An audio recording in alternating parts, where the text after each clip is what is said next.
接種流感疫苗係國際間公認最有效預防季節性流感同埋相關併發症嘅方法之一。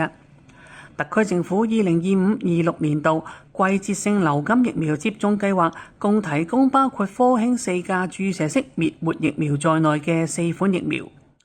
衛生防護中心總監徐樂堅強調，市民係唔能夠選擇疫苗嘅品牌，但係可以選擇唔同疫苗平台。特區政府採購嘅疫苗全部都已經喺香港註冊，經過多重嘅認證，符合安全、成效同埋質素等嘅嚴格標準。採購標準亦都唔只係價低者得。事實上，香港嘅藥物規管制度一向非常之完善，市民係大可放心。所有流感疫苗製造嘅廠商都係根據世界衛生組織指定嘅病毒株嚟生產疫苗。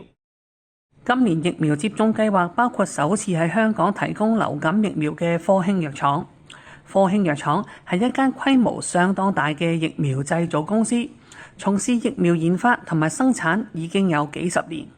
咁喺新冠疫情期間，香港市民一共係接種咗接近900萬劑科興新冠滅活疫苗。而科興嘅滅活流感疫苗喺內地不單止已經使用咗接近20年啦，而且另外亦都喺10幾個國家同埋地區註冊，全球累計供應量係超過1億劑。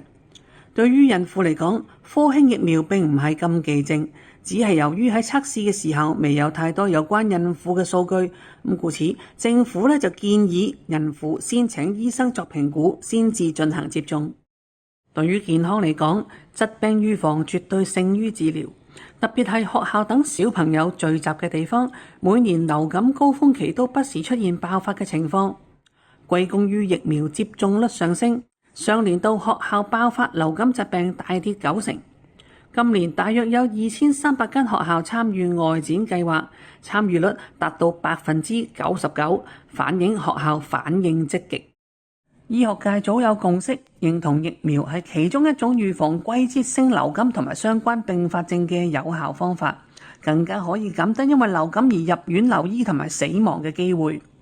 政府新一年度嘅疫苗接種計劃，從可選擇嘅疫苗平台以至接種疫苗嘅安排都有一系列優化。4種提供嘅流感疫苗全部都獲證明安全有效。市民係應該盡快接種季節性流感疫苗，保護好自己同埋身邊嘅人。